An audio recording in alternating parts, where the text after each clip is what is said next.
አውጣው አውጣ ክፈትና አውጣ መደበቅ የለም አውጣ የህዝብየው እሺ ኡስታዝ ቁጥር 5 ጀምረው ካሜራው እንደሽ ቁጥር 7 እግዚአብሔር ምን ይላል በቅድስናው ተናገረ የሚል የለም ተናገረ እግዚአብሔር በቅድስናው ተናገረ እንዲህ አለ ምን አለ ደስ ይለኛል ሲኬንም አካፍላለሁ አለ አካፍላለሁ እሺ ሰፍራ ገላድ የኔ ነው ምናሴ የኔ ነው ኤፍሬም የራሴ መጠጊያ ነው ይሁዳ ንጉሴ ነው ሞዓብ መታጠቢያዬ ነው በኤዶምያስ ላይ ጫማዬን እዘረጋለሁ ፍልስጤማውያን ይገዙልኛል አለ ሞዓብ ምን ነው አለ ሞዓብ ምን ነው አለ ሞዓብ ምን ነው ቁጥር 8 ላይ ቁጥር 8 መታጠቢያዬ ኦኬ አዎ ይታጠባል እዛ እየሄደ ነው ሻወር የሚወስደው ሞዓብ እየሄድኩኝ መታጠቢያዬ ነው አለ እዛ ምን ማለት ሻወር ይወስዳል ነው ይቆሽሻል እያሉን ነው መልስ ይስጡን በፈለጉት ተርጉሙ ማለት ግን ማስረጃ እንፈልጋለን ገላድ የኔ ነው ምናሴ የኔ ነው ኤፍሬም የራሴ መጠጊያዬ ነው አለ ይሁዳ ንጉሴ ነው አለ ከዛ በኋላ ሞዓብ መታጠቢያዬ ነው አለ በኤዶምያስ ላይ ጫማዬን ምን እላለሁ አለ ጫማዬ ምን እላለሁ በኤዶምያስ ላይ እዘረጋለሁ አለ ጫማው ምንድን ነው ፍልስጤምም ይገዙልኛል አለ ተውጪ መገዛት ችግር የለውም አምላክ ስለሆነ ይገዙለታል በኤዶምያስ መታጠቢያዬ ነው አለ ምን ያረጋል ኤዶምያስ ሄዶ የሚታጠበው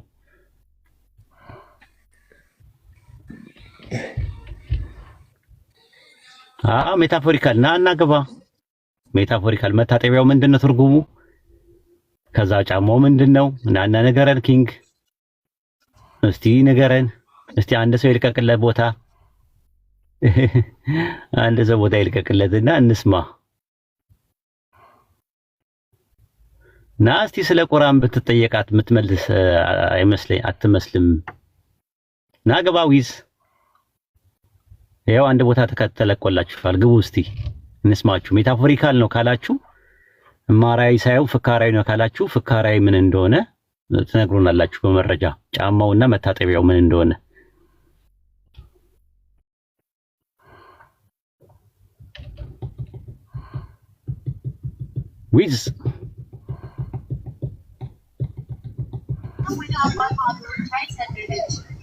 ዊዝ አለ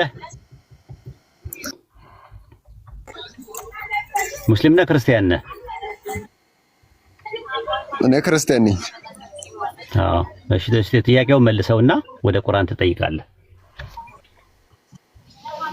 ጥያቄው ምን ነበር እግዚአብሔር ሞዓብ መታጠቢያዬ ነው ጫማዬን ደግሞ እዘረጋለሁ ይላል ጫማዬን እንትላለሁ አለ ዘረጋለሁ አለ ጫማውና መታጠቢያው ምንድነው እንዴ ማለት ያው በስላሴ ትምህርት ካየነው እግዚአብሔር እንደኛው እንደሆነ ማወቅ እንችላለን ለምሳሌ ኦሪት ዘፍጥረት ምዕራፍ 1 ከቁጥር 26 ላይ ሰዎችን እንደ ምሳሌያችንና እንደ መልካችን እንደ ምሳሌያችን እንፍጠር ነው የሚለው ስለዚህ ፈጣሪ በእኛ መልክና በእኛ ምሳሌ በሱ እኛ ያለነው በሱ ምሳሌና በሱ መልክ ነው ስለዚህ የፈጣሪ ያለው አካል ምን አይነት ነው ካልከኝ በምሳሌያችንና በመልካችን እንፍጠር ስላለ የኛ አይነት መልክና የኛ አይነት ባህሪ የኛ አይነት መልክ ነው ያለው ማለት ነው ችግር የለውም ጫማውን ንገረን አሁን መልክ ላይ አይደለም ጥያቄ ጫማውን ጫማ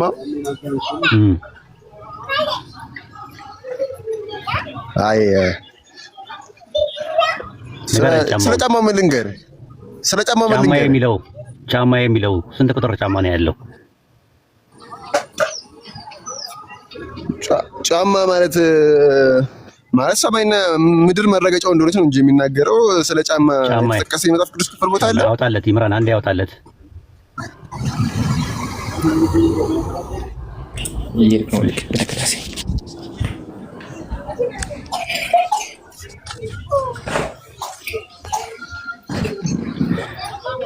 ሞዓብ መታጠቢያዬ ነው፣ በኤዶምያስ ላይ ጫማዬን ዘረጋለሁ፣ ፍልስጥኤማውያን ይገዙልኛል አለ። በኤዶምያስ ላይ ጫማዬን ዘረጋለሁ ይላል። ጫማው ምን አይነት ነው? ጫማዬን ለማለት ጫማዬን ለማለት የፈለገው እግሬን እንደማለት ነው እንጂ ጫማ እግርና ጫማ ይለያያል። የተጠቀመበት ሊሆን ይችላል። ይሄ እግርና ጫማ ይለያያል ማለት እግር ላይ የምታደርገው ነገር አይደል እንደ ጫማ ማለት እግር ላይ የምታደርገው ጫማ ይለያያል እኮ እግሩ ላይ የሚደረገውና እግሩ ይለያያል። እሱን ደግሞ 43:7 ላይ ያወጣለት ስኬል 43:7 ላይ አንድ ያወጣለት። ጫማና እግር ደግሞ ይለያያል። ኦኬ እሺ በቃ እኔ እዚህ ጋር ጫማውን ሞክረው ነው በእግሩ ነው እንጂ በሌላ ነገር አይደለም።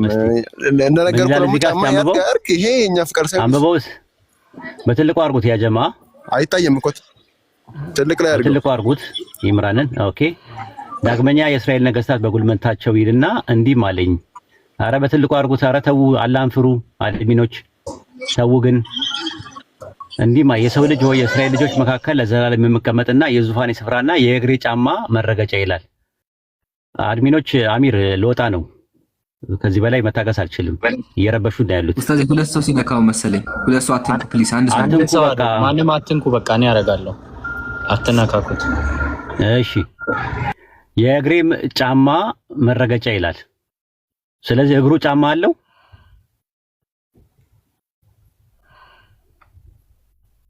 ኖሮ ነው እንጂ ባይኖርማ አይገለጽም ነበር እዚህ ጋር። ስለዚህ ጫማ አለው ማለት ነው። ጫማ አለው እንዳለው ነው የሚያሳየው። እሺ መታጠቢያ ሳለው እንዳለው ነው የሚናገረው። መታጠቢያ ሳለው ይሄም እንዳለው ነው የሚገልጸው። ስለዚህ መታጠቢያም አለው።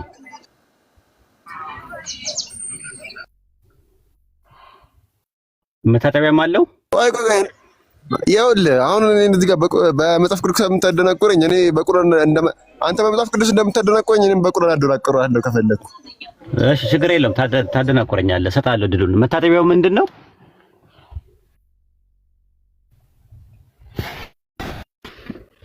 መታጠቢያው ምንድን ነው? ውሃ ነዋ እኮ መታጠቢያ እኮ ይታጠባል። ይህ ክርስቶስ ስጋዊ ባህሪ ሊሆን ይችላል ምናልባት፣ ምክንያቱም ክርስቶስ በስጋ ስለመጣ። ለምን ስለ ክርስቶስ አይደለም የሚያወራው፣ ያህዌ ነው በቅድስናው እየተናገረ ያለው። ያህዌ እየተናገረ ነው ያለው እና መታጠቢያ ነው ሲል የሚታጠበው ምንድን ነው? ቆሾ ነው የሚታጠበው መታጠቢያ ነው ሲል ይህ ማለት የእሱ እንደሆነ ለሌሎቹ ለማስተማር ይሆናል ምናልባት እኮ ምንድን ነው እኮ ነገር መታጠቢያው ምንድን ነው? ገንዳው ምንድን ነው የሚታጠብበት?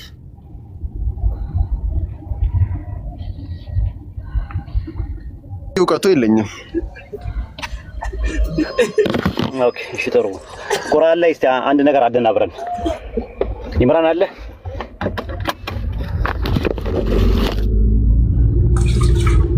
እሺ እየነዳው ነው። ጥያቄ ጠይቅ። አንድ ቁርአን ላይ ሊያደናግርህ ነው አሁን። እሺ እስቲ ምን ያክል ከባድ ጥያቄ ቢሆን ነው ጠይቁ። ሰማያት ተቆርቆ አጭር ጥያቄ እንጠይቅህ። ቁርአን ያላህ ቃል ነው አይደለም? ያላህ ቃል ነው። እሺ ትልቁ ላይ አድርገኝ፣ ማስረጃ ልክፈትልህ። ማሻአላ ደስ ይላል። ትልቁ ላይ አድርጉት። ወላሂ ማሻአላ ክርስቲያኖች ለውጥ ላይ ናችሁ። ቅድም ካስታወሳችሁ ካሜራ ንክፈት እያለው ነበርና ደስ ይላል። ሞዴሬተር አላችሁ?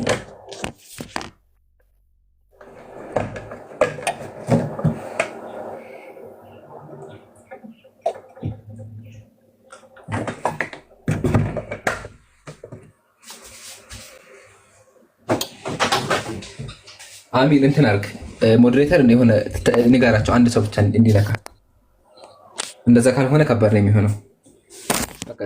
አንተ ካለህ አንተ፣ ካልሆነ ደግሞ ዩቲ ካለ አንድ ሰው በቃ ይሁን። እሺ ያው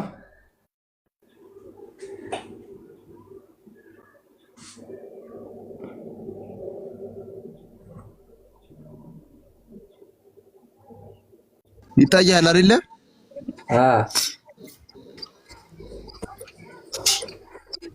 ስለዚህ ማን ነው የአላህን የመጀመሪያ ሙስሊም እንዲሆን ያዘዘው? ማን ነው?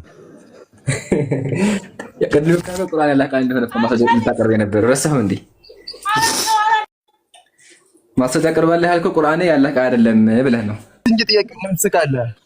አይደለም የመጀመሪያ ማስረጃ ልታቀርብ የነበረው ለዚህ ነበር። ማስረጃ ልታቀርብ የነበረው ቁርአን ያላህ ቃል አይደለም ብለህ ነው። ረሳኸው እንዴ? ዊዝዬ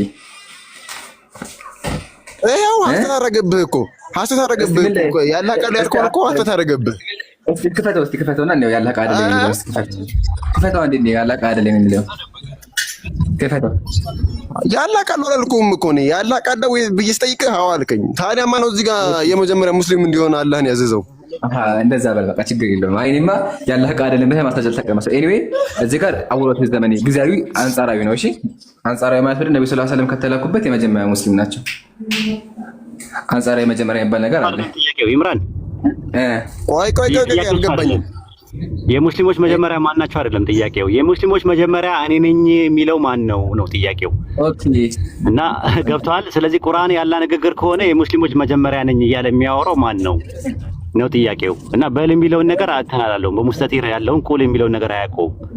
በል እያለ የሚለው አላህ ነው ራሱ። እኔ ሰው ነኝ በል የለም የታለ አንተ ላይ ታየኝ። እስኪ በሙስተጢር አለ። እንደዛማ ካልክማ ብዙ ናቸው እንደዚህ አይነት እንትሮች። ሙስተጢር የሚባል ነገር አለ ታውቃለህ? ሙስተጢር የለም እንደዛ የሚል እንዴ? እኔ እኮ ብዙ የቁርአን ቦታ አየሁ እኮ የለም እንደዛ በል የሚል የለም። ቀለል አድርጌ ላስረዳ።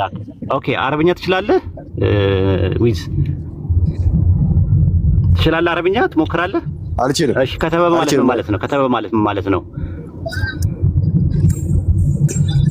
ከተበ ማለት ምን ማለት ነው? በአረብኛ ጻፈ ማለት ነው አይደለ?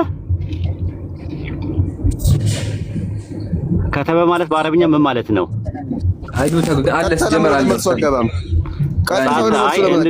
እኮ ለመስሉ ላስረዳ እኮ ነው። የቋንቋ እጥረት እንዳለብህ ላስረዳ ስለፈለኩኝ ነው። ከተበ ማለት ምን ማለት ነው ትርጉሙ? እኔ ስለ ትርጉሙ ምን አገባኝ እንዴ? አይ ከተበ ማለት ምን ማለት ነው? ከተበ ማለት ምን ማለት ነው ነው የጠየኩህን ጥያቄ እሱ መልስልኝ አንዴ። ጻፈ ማለት ነው። ይኸውልህ ጻፈ ማለት ነው። ጻፈ ማለት በእንግሊዘኛ ስታደርገው ሂሮት ነው የሚሆነው አይደለ? ጻፈ ሂ በአረብኛ ደግሞ ሁወ ነው። ሁወ የሚለው ከተበ በሚለው ውስጥ በውስጠ ታዋቂነት አለ። አሁን አውዱ እየተናገረ ያለው ከላይ ጀምረ በውስጠ ታዋቂነት ይዘው የመጣው ቁል የሚለውን ነገር ከመጀመሪያ ጀምርና ነው ወደ ታች የሚወርደው። ስለዚህ ቁል የሚለው ነገር ወይም ደግሞ ቁል የሚለው ወይም ደግሞ በል የሚለው ነገር አለ ራሱ አውጣለት ይምራን። ከዛ በኋላ በውስጠ ታዋቂነት እየመጣ ይሄዳል በውስጡ የያዘ ማለት ነው። አውጣለት አንዱን ስለነጠለው ነው ይታያል። እዚህ ጋር ቁል የሚል የለም። ኦኬ ስለዚህ አረብኛና አማርኛ ላይ ሲሆን የተለያየ እምነት ነው ማለት ነው። ነው አንድ ነው። አንተ አውዱን አላየኸውም፣ ነጥለው ነው አረፍተ ነገሩን ከአውዱ ነጥለ ስላየኸው ነው እንደዚህ አይነት ነገር የተፈጠረብህ። ስለዚህ አሁን ቁጥር ስንት ላይ ነው ያለው ይምራን? አንዴ እኔ መጽሐፉ ለምን ወይስ አንተ ለምን? ግራ ገባኝ እኮ መጽሐፉ ላይ እኮ ነው። ይኸውልህ ማነው ዊዝዬ 162 ላይ ጀምር አንብብ እስቲ አንብበው። ከ163 ላይ ከመግባት በፊት 162 ላይ ግባ። በልበልና እሱ ላይ ብቻ ሲሆን ግን አላለም። በል የሚለው ቃል አልተጠቀመም እኮ ይቀጥላል። በዛ ሙስተጢር ነው። አውድ ነው። አውድ የሚባል ነገር አለ ራሱ ላይ የሚቀጥል ነገር ስለሆነ ነው እንጂ እንደዛ አይደለም ራሱ ማለት ነው። የሚቀጥል ነገር ካልሆነ ነው የሚሆነው ከላይ ከታች ስለማታየው ነው።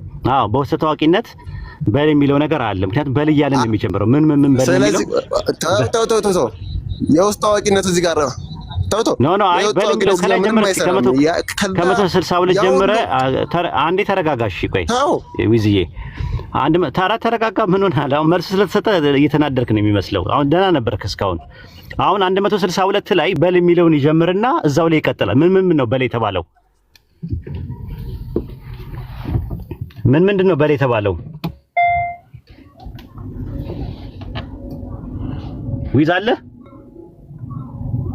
በል ነው እየተባለ ያለው ይሄ። ለምሳሌ እኮ በል ያለው በል ብሎ ይላልና ምን በል እዛ ላይ ምንድን ነው በል የተባለው?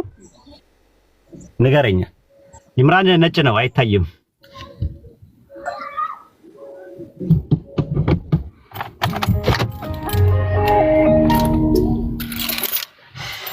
ይምራን ነጭ ነው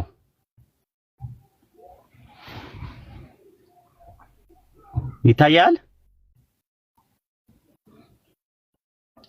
ከ161 ጀምሮ እያቸው በል የሚለው 162 ላይ አለ፣ ከዛ 163 ላይ አለ። ይታያል። አንዴ አዳምጠኝ። እሺ አዳምጠኝ። አዳመጥኩ አይደል? አንዴ አዳምጠኝ።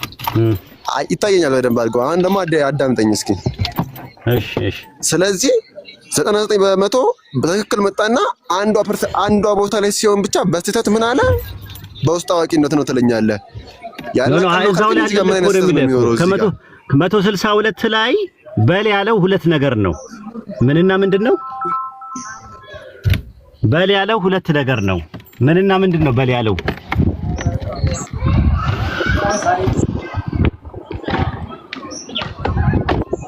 እኔ ስለሱ አልጠየቅኩም። እኔ ያልኩ ላይ ብቻ ለምን አታውቅም? ለምን እዛ ላይ በል የምትለውን ቃል አልተጠቀምም እኮ? ለምን አንዷን አንቀጽ ብቻ ለምን ትለያታለህ? ሁለት አንቀጽ ነው አንድ ላይ ተያይዞ የመጣው ዊዝዬ። አሁን የተለያየ ምንም ነገር ባይኖር ኖሮ በል የሚለው ነገር ሁለት ነገር ነው። ምክንያቱም መገዛት አንዴ ዊዝዬ ለማስረዳት ገና ነህ። ቆይ ላስረዳ ተረጋጋ ዊዝዬ። ኢምራን አውጣለት አንዴ። ኧረ በፈጣሪ ስም ያላ ቃል ነው ካልከኝ ያላ ቃል ፍጹም ነው መሆን ያለበት። ፍጹም ነው መሆን አለበት። ኢምራን አለ። ኢምራን ያላ ቃል ከሆነ ፍጹም ነው መሆን ያለበት። ምንም አንድም ስህተት መኖር የለበትም። ስህተት የለበትም እኮ ሁለቱም አንድ አንቀጽ ይኸውልህ፣ ሁለት አንቀጾቹ ላይ በአንድ ላይ ነው የመጡት። አንድ ላይ ነው የመጡት እና ከዛ አንፃር ነው። ቀጥል ኢምራን። እኔ ውጪ ነኝ ያለሁት። እየሰማ ከሆነ ማለት ነው። ምሳሌ እግዚአብሔር ሊሆነ ከሱ በፊት አምላካችን አንድ ጊዜ ነው በላለው። እሺ ነው መጀመሪያ አንዴ ነው ያለው። እዚህ ጋር በላለው አንዴ ነው። ከላይ ሌላ ሐሳብ አለ፣ ቀጥሎ ደግሞ ሌላ ሐሳብ አለ። ከላይ ስለ ኢብራሂም ከተናገረ ቀጥሎ ምን አለ? በላቸው። ምን በላቸው? ስግደቴ፣ ህይወቴ፣ መገዛቴ ለአላህ ነው በላቸው። ቀጥሎ እዛው ላይ ነው ተያይዞ ምን አለ? ለእርሱ ተጋሪ የለውም፣ በዚህም በማጣት ታዘዙት የሙስሊሞች መጀመሪያ በላለ። እዛው ተያይዞ ነው። እሺ ተለይቶ ይመጣል። ለምሳሌ እግዚአብሔር እዚህ ጋር ተከፈለ። እግዚአብሔር እንደዚህ አለ። ደግሞ የእስራኤል አምላክ እግዚአብሔር እንደዚህ አላቸው በላቸው አለ። በላቸው ከተናገረው ደግሞ እዚህ ጋር በላቸው አይልም። ለምን? ከላይ በላቸው ብሏል። ገባ? አንድ አይነት ሀሳብ ስለሆነ ደግሞ በላቸው አይልም። እዚህ ጋርም አለ ከላይ በላቸው ሳይሆን እዚህ ጋር ደግሞ በላቸው ማለት አይጠበቅበት። ምሳሌ እኔ ኡስታዝ ወሂድ ላይቭ ኑ ብሏችኋል ካልኩ በኋላ ድጋሚ ኡስታዝ ወሂድ አይልም። ቀጥዬ ከመጣችሁ በኋላ ደግሞ እንደዚህ አድርጉ ብሏችኋል ብዬ ብናገር ትክክል ነኝ። አያችሁ አይደለ? ስለዚህ ቁርአን የተቀመጠው በዚህ አውድ ነው። ልጁ ግን የመስማት ችግር አለበት። ዋናው መጀመሪያ በል የሚል የለም ብሎ ነበር። ያው አለ ነው ዋናው። በላለው አምላካችን ለነቢያችን በላቸው ብሎ እየተናገረ ነው ያለው። የመጀመሪያ ነው አንጻራዊ መጀመሪያ ነው ለማለት ነው። ስራ ይዛለው አፉ ብሎ ይቀጥሉ።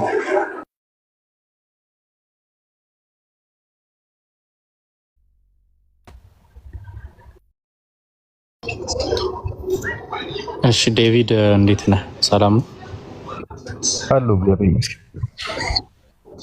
አለን። ጥያቄ አለ ወይስ ትጠየቃለህ? አይ ብጠይቅም መልስ ስለማላገኝ ምናልባት ብጠይቅም ከሆነ ጠይቅ። እና ላይ ከሆነ ሳናገኝም እስልምና ግን እስቲ አንድ ጀግና ከሆንክ አንድ ጥያቄ ጠይቅና እኛ የማንመልሰው ጥያቄ አንተ ጀግና ከሆንክ እስቲ ሞክር። እሺ ልጠይቅ። ኦኬ እሺ። ከዚህ በፊትም ጠይቄ ነበር አልተመለሰልኝም። ለምሳሌ ሙስሊሞች አላህን በፓራዳይዝ ያዩታል አይደል? ያዩታል። ኦኬ ለምሳሌ ኤኒ ፊዚካል የሚባሉ ነገር ኦኩፓይ የተደረገ ነው። ለምሳሌ አይን የሚያየው ስፔሲፋይ የተደረገ ነገር ነው። ከዛ ውስጥ ማየት አይችልም። ለምሳሌ አንድ ኦኩፓይ ስፔሲፋይ የሆነ ነገር ነው ማየት የሚችለው። ስለ ሶስት አውራ አሁን አላህ ኦኬ አሁን ወደ አላህ ሲሄድ ያ ግለሰብ ሌንሱ ይቀየራል ነው ወይስ አላህ ፎርሙን ይቀየርና ለዛ ሰውዬ ሪቪል ይሆንለታል? አይ ችግሩን መሰለህ አሁን እያወራህ ያለው ስለ ሰውና ስለ ፈጣሪ ነው። ስለ ፈጣሪ ስታወራ መስፈርቱ ራሱ ውድቅ ይሆናል። ኦኩፓይ ቦታ ኦኩፓይ ሊያደርግ የሚችለው ለመታየት ግዴታ መስፈርት ማሟላት ያለበት እና ድክመት ያለበት ሰው ነው። አምላክ ላይ ድክመት የለም። እሺ በጣም ሌም የሆነ ጥያቄ እንደዛ ጥያቄ ጠይቃለህ ብዬ ራሱ አስቤያለሁ። አይደለም ተረዳኝ። ያልኩህ ሳውራ አታቋርጠኝ እንዴ። ፐርሰናል አታክ እያደረክ ነው። በኋላ እኮ ፐርሰናል አታክ ብናገርሽ ማቋረጥ አይጠበቅብህም። እሺ ግልጽ እንድታውቀው ግልጽ ላድርግልህ። ለምሳሌ ተረድቻለሁ። ኡስታዝ ይቀጥል። አይ ፐርሰናል አታክ እያደረክ ነው ነገሩ። እንዴ ልጁ አልተረጋጋም እኮ። ካልተረጋጋ እንዴት ነው የምታወራው? ልጁ መጥቶ በአጠቃላይ ሳይረጋጋ ነው የሚያወራው እና ትንሽ ያስቸግራል እንደዚህ አይነት ሰው ማውራት። አንደኛ ገንፍሎ ነው፣ ሁለተኛ ሞቅ ብሎ ነው የሚያወራው። ጥሩ አይደለም እንደዛ ማለት ነው። እና ተረጋግተህ የምታወራ ከሆነ ድሉን እንሰጣለን። ገንፈለ ግን ከመጣ ግን ያው የገነፈለው ነገር ስለሚያበላሽ ልብሳችንን ምናምን ስለሚያበላሽ ያስቸግረናል። እንደዚህ አይነት ማለት ተረጋግተህ ለማውራት ሞክር። ጥቅስ አምጥተህ ጠይቅ። አትናደድ፣ አትበሳጭ ራሱ ማለት ነው። ከዛ አንፃር ነው። ይምራን ቀጥል።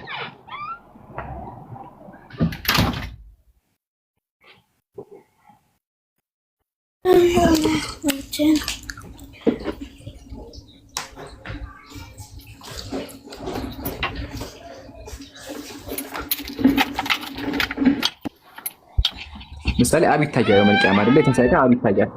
አብ የሚታየው ቦታ ስለያዘ ነው እንደዚህ ተጠይቅ መጠየቅ ይቻላልና ፕሊስ አምራችሁ ተጠቀሙ። አንዱ ሰላም ብያለሁ። ከሱ በፊት ግን ልጅ አለምና ኬቢ ትቀድማላችሁ። ኡስታዝ ድምጽ አለ።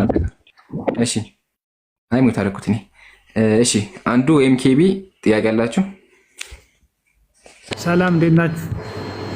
ሰላሙን አላመን ተጋርዳ ሁሉም ሰላም አለን አለ። እንዴት ነህ? አለው እግዚአብሔር ይመስገን። ኡስታዝ ዋሂድ መጠየቅ ፈልጋለሁ።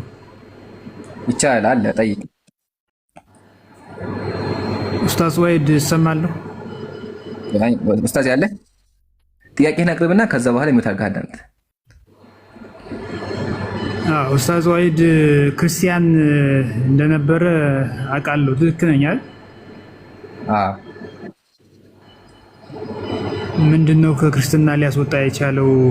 ይሄን ማወቅ ፈልጋለሁ። ጥሩ ማሻአላ። ኡስታዝ ያለ ኡስታዝ ዋሂድ ከክርስትና ለምን ወጣ የሚል ጥያቄ ነው። እስከሚመጣ ጠብቅ። እኔ ግን ልንገርህ እስከዛው እኔ ክርስቲያን ያልሆንኩበት ከዛ ደግሞ ኡስታዝ ዋሂድ መጣ ደግሞ ወጣበት ይነግራል። ይቻላል። እኔ ክርስቲያን ያልሆንኩበት 3 ምክንያቶች ልንገር፣ ዋና ምክንያት የሚላቸው ነገር አንደኛ የሚመለከው አምላክ አስተምሮቱ መጽሐፉ። ደግመዋለሁኝ። የሚመለከው አምላክ አስተምሮቱ መጽሐፉ። የሚመለከው አምላክ ላይ ስንመጣ እግዚአብሔር መጽሐፍ ቅዱስ ላይ አንድ አምላክ አለ ብሎ ይናገራል። ግን ክርስቲያኖች አብ ወልድ መንፈስ ቅዱስ ናቸው በአካል 3 ናቸው ብላችሁ ታምናላችሁ። ይሄን ደግሞ ነቢያትም አልሰበኩትም፣ ኢየሱስም አልሰበከውም፣ ሐዋርያትም አልሰበኩትም። ፈጠራ ነው። ከጊዜ በኋላ በጉባኤ ሰዎች ተሰብስበው ነው ያጸደቁት፣ በኒቂያ ጉባኤ ቦታ ጊዜ ማለት ነው። ኦኬ አንደኛ። ሁለተኛ ደግሞ አምላክ ሰው ሆነ ትላላችሁ። ከ3ቱ አምላኮቻችን አንደኛ ሰው ሆነ ትላላችሁ። መጽሐፍ ቅዱስ ደግሞ ሲናገር አምላክ ምን አለ? እኔ አምላክ ነኝ እንጂ ሰው አይደለሁም አለ። አምላክ ሰው ሊሆን አይችልም። ሰው ሆነ ማለት ደካማ ሆነ ማለት ነው። እና ደካማ ሆነ አካል ላመልክ አልችልም። አምላካችሁ ደግሞ ሰው ሆኗል። ሲቀጥል አምላክ ተሰቀለ ትላላችሁ። አምላክ ሞተ ትላላችሁ። የሚሞት አምላክ አላመልክም። አያ ስለዚህ አምላክ ሲመጣ ስላሴ 3 አምላክ ታመልካላችሁ፣ ፍጡር ታመልካላችሁ። አምላካችሁ ሞቷል። ዋና ወደ አስተምህሮቱ ደግሞ ስንመጣ ክርስትና ያው የብሉይ ኪዳን ህጎች ከሆኑ የብሉይ ኪዳን ህጎች በጣም ከባድ ናቸው።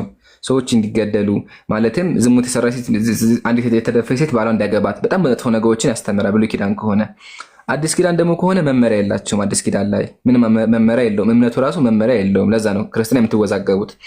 ሶስተኛ መጽሐፉ ደግሞ መጽሐፍ ቅዱስ የተበረዘ መጽሐፍ ነው። ጸሐፊዎቹ አይታወቁም።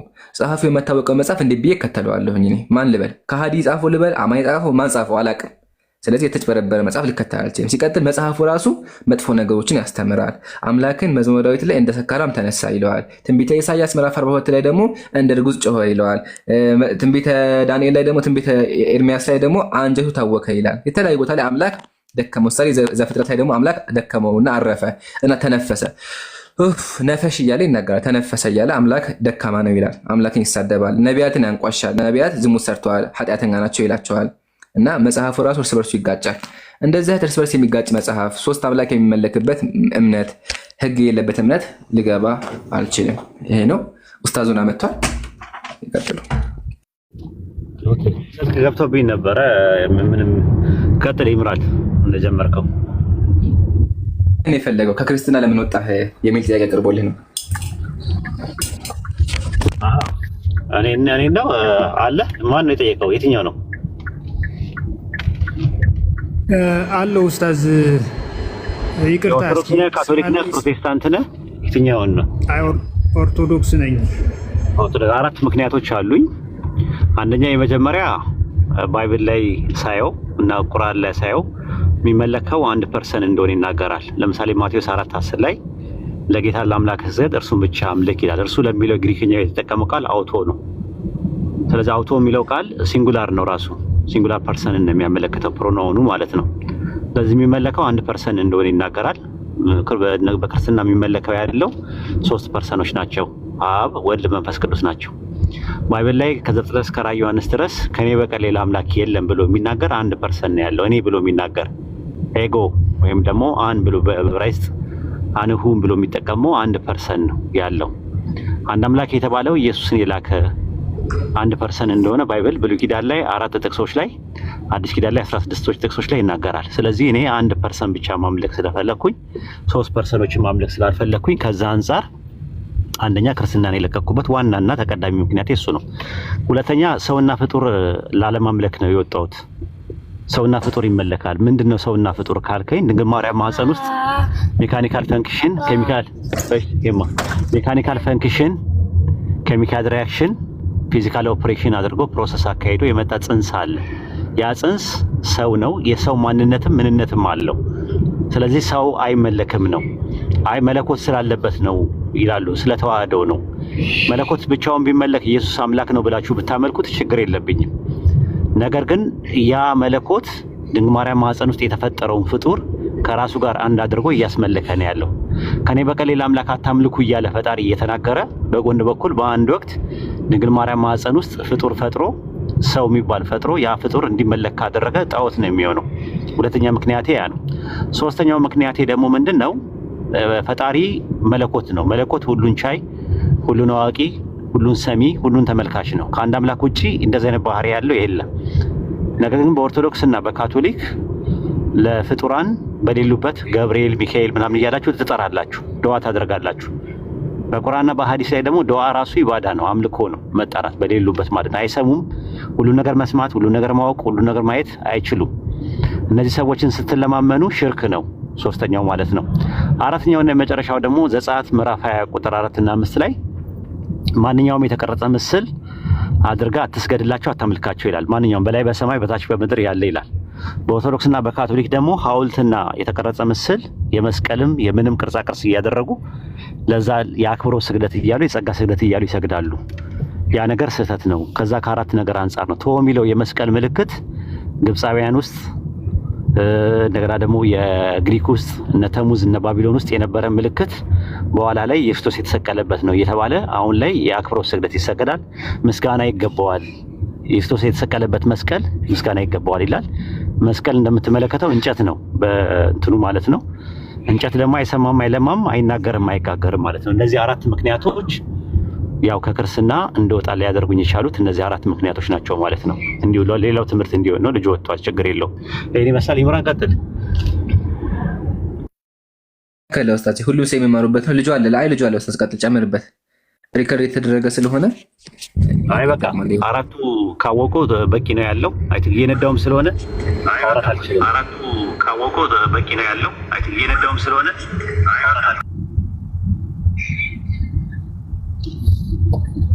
ሁለት ሞባይል ተላርቀው ሁለት ሞባይል ነው ያስከ ምን አልከኝ? አይ ኬቢ ነበር በቃ ሚውት አድርጓል። ኸይር ኬቢ ሰምተዋል? ኡስታዝ ያነሳው ሰምቼዋለሁ። እሺ ተቃርኖ አለ የተናገረው ላይ ያው ያለው ነገር ካለመረዳት ነው እንጂ አሁን እንደተባለው እውነት ሆኖ አይደለም። ግን መጽሐፍን በትክክል እሱን ጊዜ ሲኖርህ እኔ በምኖርበት ሰዓት ላይ መጥተህ በእያንዳንዱ ነጥብ ላይ መሞገት ትችላለህ። እንኳን አንተና አስተማሪዎችም ይህንን እንትን በጣም ነው ነጥብ የሚጥሉት በዚህ ጉዳይ ላይ ማለት ነው። እና አንተ ሶስት አካላት አላመልክም ካልክ ቀላል ነገር ነው ማለት ነው። እስቲ አንተ የምታመልከው ሶስት አማልክት ናቸው ወይስ አይደሉም የምታመልካቸው? ከዛን ጀምር እስቲ። ሶስት አማልክት አይደለም፣ በሶስት አካል አንድ አምላክ። ኦኬ ሶስት አማልክት የሚል ባሳየስ በእናንተ በኦርቶዶክስ ትምህርት ውስጥ ሶስት አማልክት ምን ለአካሉ ለመግለጽ ይናገራል እንጂ ሶስት አማልክት እንደሚመጣ ስለዚህ አካሉ ከሆኑ እንደዛ ነው። እኔም እኮ እንትን ነው ዳንኤል 3:23 ላይ አናንያ አዛሪያ እና ሚሳኤል የሚባሉ ሶስቱ ወጣቶች ሶስት ሰዎች ተብለዋል። ሶስት ሰዎች የሆኑት በአካል ሶስት ስለሆኑ ነው። አብ ወልድ መንፈስ ቅዱስ በአካል ሶስት ከሆኑ አካላቸውን ታሳቢና ወያዊ አድርጎ ሶስት አማልክት ማለት ይቻላል ወይ? ሰለስቱ አማልክት መባል ይቻላል ወይ? አይቻልም። ሶስት አማልክት ማለት ይቻላል። ሶስቱ አማልክት ይላል እናንተ መጽሐፍ ላይ ምን ላድርገው? ይሄ አነጋገር ወይ ዘይቤያዊ አነጋገር ሊሆን ይችላል እንጂ እንደዛ ከሆነ አንተ እንትን በለው እንደ ሶስት አማልክት የማይባል ከሆነ ሰይፈ ሥላሴ ላይ ዘሐሙስ ምዕራፍ 4 ቁጥር 22 ላይ ሰለስቱ አማልክት ይላል። አህዱ ባህሪ ይላል። አንድ ባህሪ ሶስት አማልክት ናቸው ይላል። ሶስቱ አማልክት ይላቸዋል፣ ሶስቱ ነገስታት ይላቸዋል፣ ሶስቱ ጌቶች ይላቸዋል። ዓለምን የሚገዙት አጋዕዝተ ዓለም ሥላሴ ተብሎ ነው የሚታመነው። ዓለምን እየገዙና እያስተዳደሩ ያሉት ሰለስቱ አጋዕዝት ናቸው፣ ሶስቱ ጌቶች ናቸው ተብሎ ነው የሚታመነው። ስለዚህ ሶስት ጌቶች፣ ሶስት ነገስታትና ሶስት አማልክት ካላቸው አሁንም አንድ አምላክ እያመለካችሁ ነው ከሚለው ትምህርት ጋር ይቃረናል። ሶስቱ አማልክት ይላል ሰይፈ ሥላሴ ላይ። ኡስታዝ ምን መሰለህ፣ አንደኛ አዋልድ መጽሐፍት ለመሰረታዊ ሃይማኖት ክርክር አይቀርቡም። እንደ መከራከሪያ እኔ መች ተከራከርኩኝ? ግን ከገባው በኋላ ግን የማምነው ነገርና መጀመሪያ የምከራከርበት አይሆንማ የምከራከርበትን ነገርና ከዛ በአዋልድ መጽሐፍቶች አታምኑም? ታምናላችሁ እናንተ? አዋልድ መጽሐፍት እኮ መጽሐፍ ቅዱስን እስካልተቃረኑ ድረስ ሊጻፉ ይችላሉ እንጂ ከመጽሐፍ እኮ አሁን አታምኑባቸውም ወይስ ታምኑባታላችሁ ነው ጥያቄው። አታምኑበትም ወይስ ታምኑበታላችሁ? በአዋልድ መጽሐፍቶች ሶስት አማልክት አይባልም ነው አይባልም ይባላል፣ ሌላ ጉዳይ ነው። አታምኑባቸውም ወይ? አዋልድ መጽሐፍቶቹ ላይ እንደዛ ካለ አታምኑባቸውም ወይስ ታምኑበታላችሁ? የትኛውን አሁን ኢንቴንሽኑን እኮ ማየት መረዳት ያስፈልጋል። አይ መጽሐፍቱ ሰይፈ ሥላሴና መልክዓ ሥላሴ የሚባሉ ቤተክርስቲያን ውስጥ ያሉ አንድ ሰው ለመከራከሪያነት አይሆን እንጂ ከተከራከረ በኋላ ካመነ በኋላ ግን እንድታምኑበት ይላል። ሁለት እምነት የለም። አንድ ሰው ጥያቄ ያለበት ራሱ ማለት ነው። ለመከራከሪያነት አይደለም የተጠቀምኩበት። አንተ ከገባው በኋላ ለምን ከዛ ወጣ ላልከኝ ነገር ይሄን ነገር መጽሐፉ ማስወገድ መቻል አለባቸው።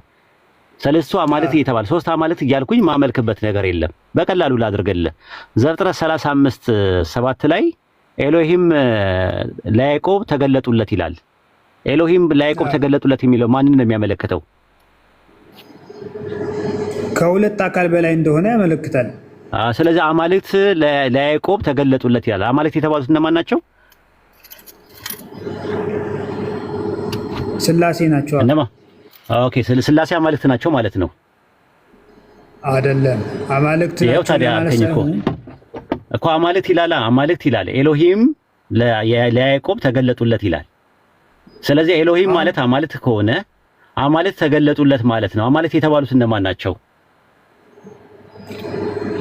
አሁን አንዳንዴ አካልነቱን ለመግለጽ ኢንቴንሽናሊ አማልክት ብሎ ሊናገር ይችላል። ግን ስለዚህ እኛም እኮ ያልነው እሱን ነው እኮ ባህሪን አይደለም ምንነትን አይደለም። ማንነቱ ግን ሶስት አማልክት ብላችሁ ነው የምታምኑት። እንዛዱ ሰለስቱ ወዘ ሰለስቱ አሐዱ ይሴሌሱ በአካላት ወይ ተዋዱ በመለኮት ነው። በስም በአካል በግብር ሶስት ነው፣ በመለኮት በአገዛዝ በስልጣንና በባህሪ አንድ ነው ብላችሁ እንደምታምኑ እንትን ነው። በባህሪ ሶስት ነው ትላላችሁ አላልንም እኛም።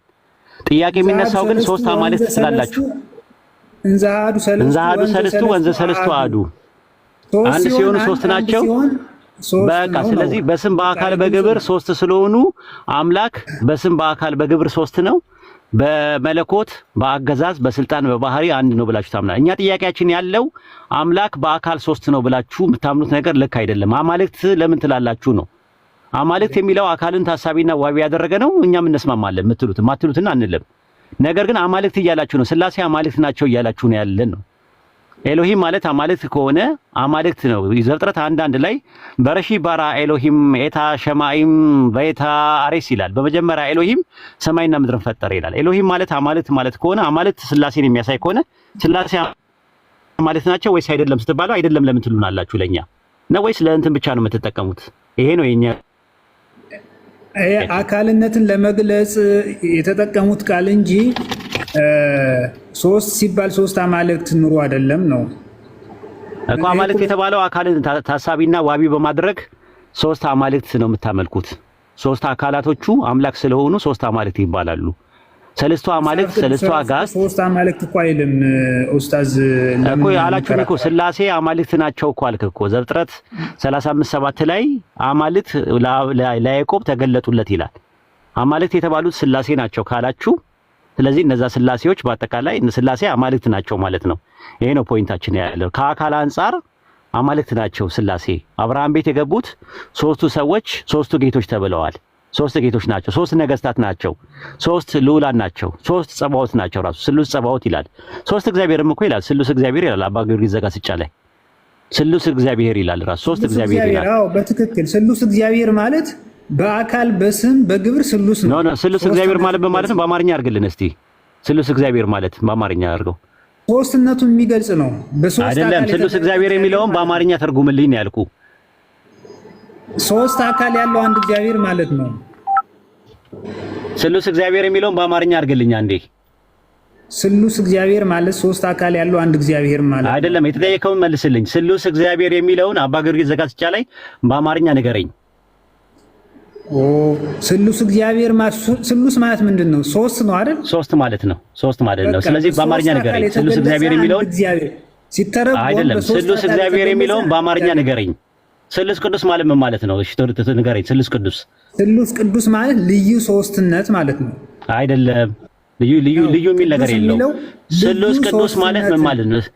ስሉስ ቅዱስ ማለት ምን ማለት ነው? ከሶስቱ ቅዱስ አንዱ ቅዱስ ነው ሰው የሆኑት ሁሉ የለ እንዴ? አዎ።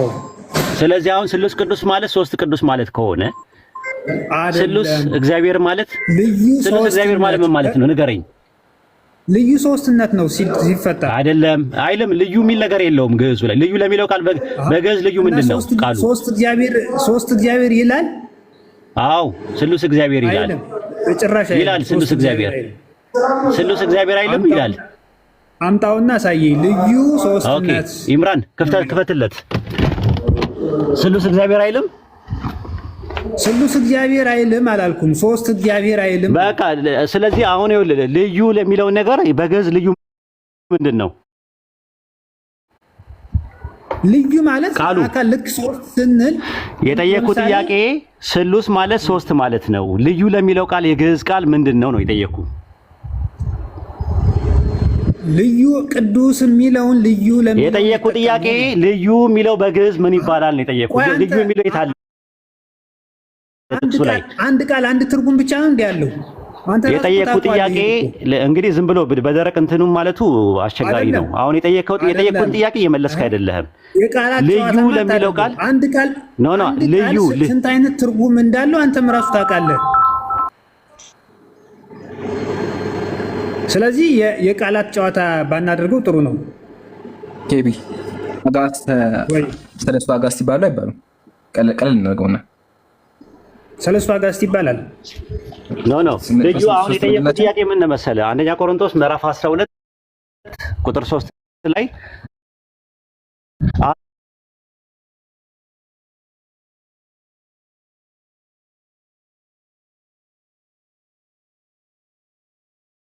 አሰራሩ ልዩ ልዩ ነው ይላል። በግዕዝ ልዩ ልዩ የሚለው ቃል የሚጠቀመው ምንድን ነው?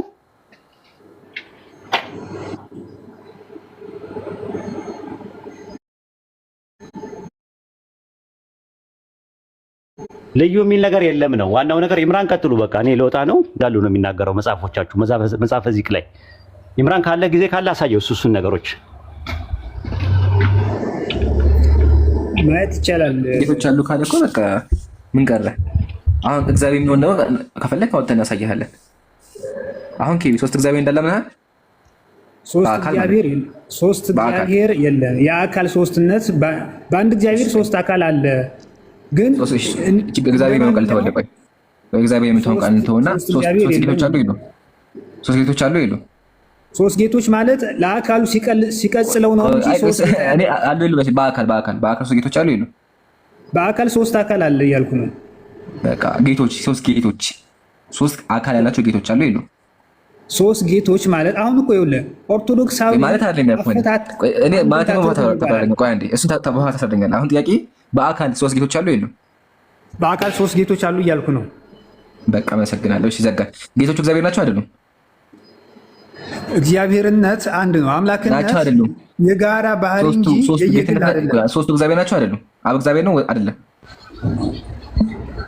አብ እግዚአብሔር ነው አይደለም? እሺ አብ እግዚአብሔር ነው። ወልድ እግዚአብሔር ነው አይደለም? አብ እግዚአብሔር ነው ስል ግን ከወልድ ተለይቶ እግዚአብሔር ይሆናል አይደለም? አንድ እግዚአብሔር ነው እናውቃለን። እሱ ወልድ እግዚአብሔር ነው አይደለም እኮ ይኸውልህ አብ እግዚአብሔር ነው ስንል ወይ ጨርስ። እሺ ጥያቄ እሱ በኋላ ነው። አሁን እንደምሰለ ኬቢ አሁን ፈርተው ማለት ነው። ገና ሳትጠይቅ እያስረዳሃለሁ። ጥያቄ እሱ አይደለም። እኔ እግዚአብሔር ማለት እንደሆነ አይደለም። ጥያቄን ጨርስ ልመልስ። እንደዚህ አይነት ጥያቄ ወልድ ማለት ማለት ነው። ወልድ እግዚአብሔር ነው አይደለም? ጨርሻለሁ። ወልድ እግዚአብሔር ነው አይደለም? እሺ ወልድ እግዚአብሔር ነው ያልከኝ አይደል? ጥያቄውን ቃል በቃል መስምን ይከብዳል። ችግርህ ምንድን ነው? መመለሳችን አይደለም ላስረዳ። እንደዚህ አይነት እንትን ያለው ቃል በቃል መልስልኝ ያልኩህ አንዴ መሰለህ። አስረዳ ስትባል ታስረዳለህ። አሁን ቃል በቃል መልስልኝ የተባልከው ወልድ እግዚአብሔር ነው አይደለም? ወልድ እግዚአብሔር ነው። እግዚአብሔር ሲሆን ግን ከአብ ከመንፈስ ቅዱስ ተለይቶ አይደለም እያልኩ ነው። ገባኝ። አይለይም ግን እግዚአብሔር ነው። እግዚአብሔር ነው። ህልውናቸው አንድ ነው እያልኩ ነው። ችግር ህልውናቸው አንድ እግዚአብሔር ነው። መንፈስ ቅዱስ እግዚአብሔር ነው አይደለም? መንፈስ ቅዱስ ከአብ ከወልድ ጋር እግዚአብሔር ነው። ማሻአላ እግዚአብሔር ነው። እሱ ስንት እግዚአብሔር? አንድ እግዚአብሔር። በምን አንድ የሆነው በምንድን ነው? በህልውና በአኗኗር፣ በአካል ስንት ናቸው? በአገዛዝ፣ በመፍጠር፣ በስልጣን በአካል ስንት ቁጥራቸው ስትሆን በአካል ሰላም አለይኩም ስንት ቁጥራቸው? ቆይ አንዴ ወአለይኩም ሰላም። በአካል ሶስት ምንድን? ሶስት አካል ሶስት አካል ምንድን ናቸው? ሶስት አካል አንድ እግዚአብሔር። ሶስቱ አካል ምንድን ናቸው? አንድ እግዚአብሔር እያልኩ እኮ ነው። ሶስቱ አካል ምንድን ናቸው? ምንነታቸው ምንድን ነው? በሶስት አካል የተገለጸ አንድ እግዚአብሔር ማለት ነው። ሶስቱ አካል ምንድን ናቸው? አካሎቹ ሶስቱ አካል አብ፣ ወልድ፣ መንፈስ የተባሉት አካሎቹ ምንድን ናቸው? እግዚአብሔር። አመሰግናለሁ። ሶስት ጊዜ በቃ እናመሰግናለን። ይሄን ያልኩህ አየህ አይደለ? አብ፣ ወልድ፣ መንፈስ ቅዱስ ቆጥረህ እግዚአብሔር ናቸው አልከኝ። አብ፣ ወልድ፣ መንፈስ ቅዱስ ዘጋን። አንተ አንድ እግዚአብሔር ናቸው። አሁን ግን ያው እግዚአብሔር ብለህ ሶስት እግዚአብሔር ወደሚለው መጣልኝ። በቃ ሶስት እግዚአብሔር እንዳለ በዚህ እንወዳለን። መጽሐፍ ቅዱስ ላይ ግን ሶስት እግዚአብሔር የሚል የለም። አስረክቤያለሁ። ሰላም አለይኩም ወራህመቱላሂ ወበረካቱ። አይ እኔ ካልኩሌተር ስለያዝኩ ብዬ ነው። ስላሴኔ አንድ ነው ሲባል ትንሽ ያመኛል። አለክ እንዴ ኬቢ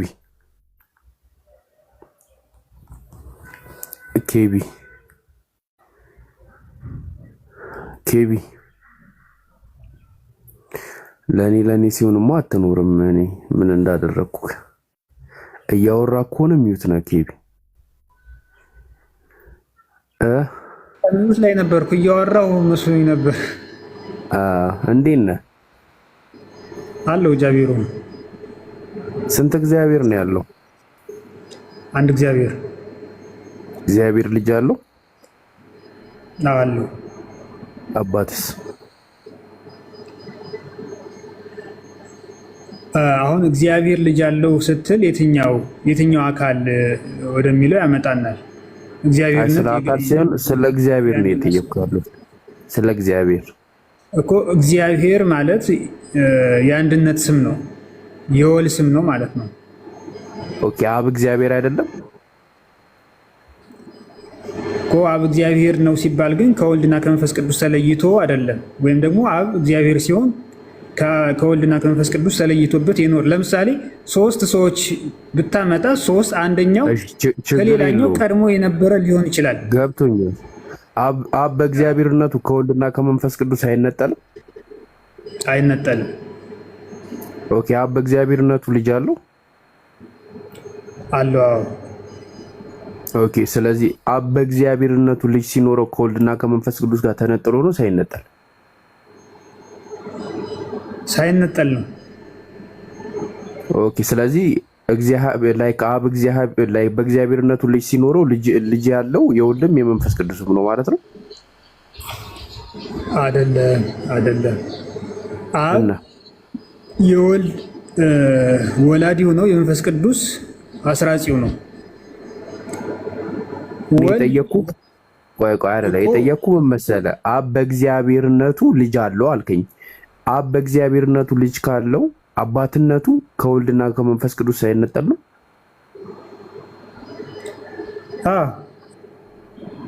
ኦኬ ሳይነጠል ከሆነ ስለዚህ አባትነቱን ወልድና መንፈስ ቅዱስም ይጋሩታል ማለት ነው።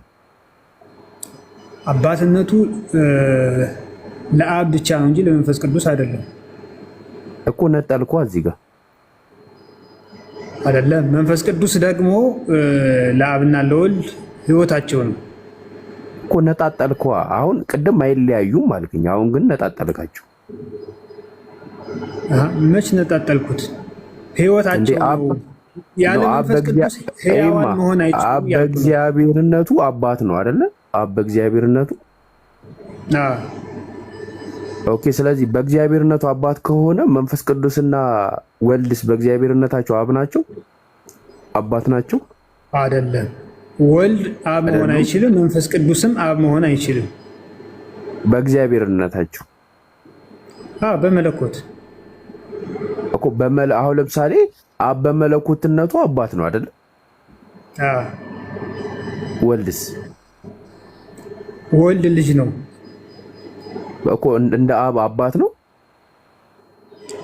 ወልድ እንደ አብ አባት መሆን አይችልም፣ ልጅ እንጂ። እንደ መንፈስ ቅዱስም በመለኮት መሆን አይችልም እኮ። በመለኮትነት ነጣጣልካቸው፣ ለያያቸው። መለኮት እኮ የአንድነት ነው፣ ወይም ደግሞ የጋራ ባህሪያቸው ነው። መለኮት አንድ የሚያደርጋቸው ባህሪ ነው እኮ። ስለዚህ አብ በመለኮትነቱ አባት ነው ወይስ አይደለም? ይሄን በቀላሉ ለማስረዳት ለምሳሌ ሰው ምን አለው? እስትንፋስ አለው፣ ቃልነት አለው፣ ልብ አለው አይደል? በልብ የታሰበው በቃል ይነገራል። ህይወት ከሌለው ሰው መሆን አይችልም፣ ወይ እስትንፋስ ከሌለው ሰው መሆን አይችልም። ግን እነዚህ ሶስት ነገሮችን እያሉት እንኳን አንድ ሰው ይባላል እንጂ ሶስት ሰው አይባልም። እነሱ ባህሪያት ናቸው። ያወራኩ እኮ ባህሪያት እኮ ናቸው። አብ ወልድ መንፈስ ቅዱስ የሥላሴ ባህሪያት ናቸው እንዴ? ባህሪያት እንዴት ነው ባህሪ የሚሆነው? ልብነት ባህሪ ነው እንዴ? እና ያንተ ባህሪ አይደለ እንዴ ልብነት? እንደ እንስሳትም እኮ ልብነት አላቸው እኮ ባህሪያቸው ነው ማለት። እና ምንድን ታዲያ ምንህ ነው ልብነት? ምንህ ነው ላንተ? ልብነት ማለት ማሰብ መቻል ነው እኮ አይደል? ወይም ደግሞ ህይወት ከሱ ነው የሚፈልቀው። ማሰብ መቻልክ ባህሪ ነው። ለምሳሌ ሰው ልቡ ጠፋ ማለት እስትንፋሱም አይኖረውም እኮ። ባህሪ ይባላል እኮ። ባህሪ ነው እንጂ አንተው ልብነት ባህሪ ነው ወይስ ምንክ ነው? ይሄማ ከሆነ እኮ የእንስሳትን ባህሪ የሰውን ባህሪ እኩል ነው፣ ተመሳሳይ ነው ልትል ነው። ነው ይለያያል።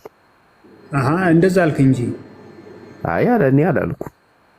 ባህሪ ስለ ግብረ ባህሪ ቃልነት እስትንፋስነት ባህሪ ነው ካልከኝ ተመሳሳይ ነው እያልከኝ ነው ከእንስሳት ጋር። ግብረ ባህሪ የሚባል ነገር ታውቃለህ?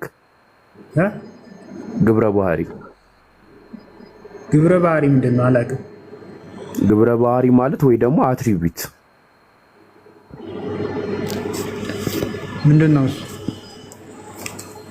እሱን ነው ማለት። እሺ በቃ ቀላል ጥያቄ ልጠይቅክና እንግባባ። አብ ወልድን ወልዶታል?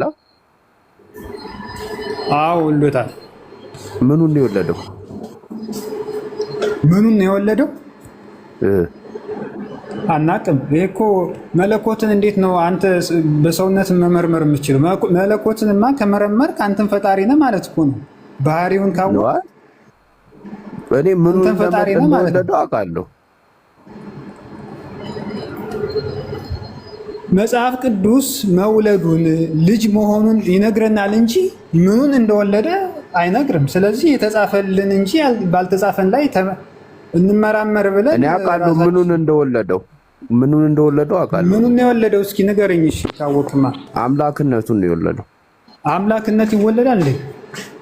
ያው እንግዲህ በእናንተ ይወለዳል። አብ ሲወልድ አምላክ አይደለም ነው የወለደው? አምላክነት የጋራ ባህሪ ነው። አምላክን ወለደ ብለህ አታምንም አንተ? አምላክን ወለደ እኮ አላለም። መች ማን እንደዚህ ያለ ሰው አለ እንዴ? አምላክን ወለደ ብሎ የተናገረ ክርስቲያን አለ እንዴ? የሃይማኖት ጸሎት ላይ ከእውነተኛ አምላክ የተገኘ እውነተኛ አምላክ፣ ከእውነተኛ ብርሃን የተገኘ እውነተኛ ብርሃን ይባላል አይደል እኮ? በአካል ነው እንጂ ታዲያ በአምላክነት ነው እንዴ? ይሄማ አምላክን ወለደ ማለት እኮ ወላዲው አካል ቀድሞ የነበረ ነው ያስብላል እኮ። አብ ወልድን ሲወልደው አብ ከወልድ ተለይቶ ቀድሞ ነበረ እያልክ እኮ ነው። ይሄ ደግሞ ኦኬ። ከእናንተ አስተማሪ ኦርቶዶክስ ነህ አንተ? ከእናንተ አስተማሪ አምላክን እንደሚወልድ እግዚአብሔርን እንደሚወልድ ማስረጃ ልስጥክ? ስጠኝ። እሺ፣ እሑድ ቪዲዮ መክፈት ትችላለህ እንዴ?